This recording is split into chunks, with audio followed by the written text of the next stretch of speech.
प्रेरित चरित अध्याय 7 पद संख्या 51 से 60 और अध्याय 8 पद संख्या 1। हठ धर्मियों, आप लोग न तो सुनना चाहते हैं और न समझना। आप सदा ही पवित्र आत्मा का विरोध करते हैं, जैसा कि आपके पूर्वज किया करते थे। आपके पूर्वजों ने किस नबी पर अत्याचार नहीं किया? उन्होंने उन लोगों का वध किया जो धर्मात्मा के आगमन की भविष्यवाणी करते थे।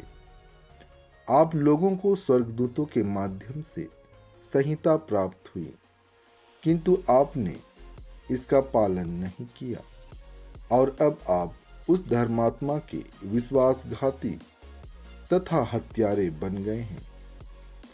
वे स्तेफनुस की बातें सुनकर आग बबूला हो गए और दांत पीसते रहे। स्तेफनुस ने पवित्र आत्मा से पूर्ण होकर स्वर्ग की ओर दृष्टि की और ईश्वर की महिमा को तथा ईश्वर के दाहिने विराजमान ईसा को देखा।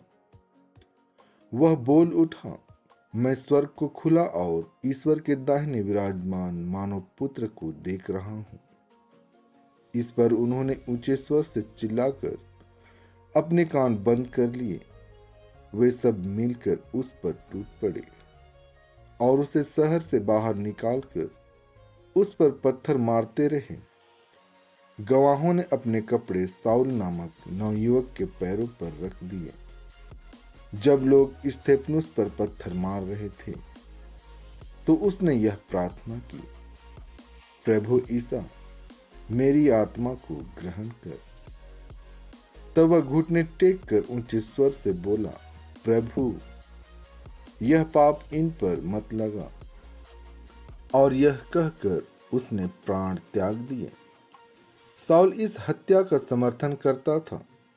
उसी दिन यरूशलेम में कलीसिया पर घोर अत्याचार प्रारंभ हुआ। संत यूहन्ना आज का पवित्र सुसमाचार अध्याय 6 पद संख्या 30 से 35 तक। लोगों ने उनसे कहा, आप हमें कौन सा चमत्कार दिखा सकते हैं जिसे देखकर हम आप में विश्वास करें? आप क्या कर सकते हैं? हमारे पुरखों ने मरुभूमि में मन्ना खाया था, जैसा कि लिखा है, उसने खाने के लिए उन्हें स्वर्ग से रोटी दी। ईसा ने उत्तर दिया, मैं तुम लोगों से यह कहता हूं, मूसा ने तुम्हें जो दिया था वह स्वर्ग की रोटी नहीं थी। मेरा पिता तुम्हें स्वर्ग की सच्ची रोटी देता है। ईश्वर की रोटी तो वह है जो स्वर्ग से उतरकर संसार को जीवन प्रदान करती है। लोगों ने ईसा से कहा, प्रभु, आप हमें सदा वही रोटी दिया करें। उन्होंने उत्तर दिया, जीवन की रोटी मैं हूं। जो मेरे पास आता है उसे कभी भूख नहीं लगेगी और जो मुझ में विश्वास करता है उसे कभी प्यास नहीं लगेगी। आमीन।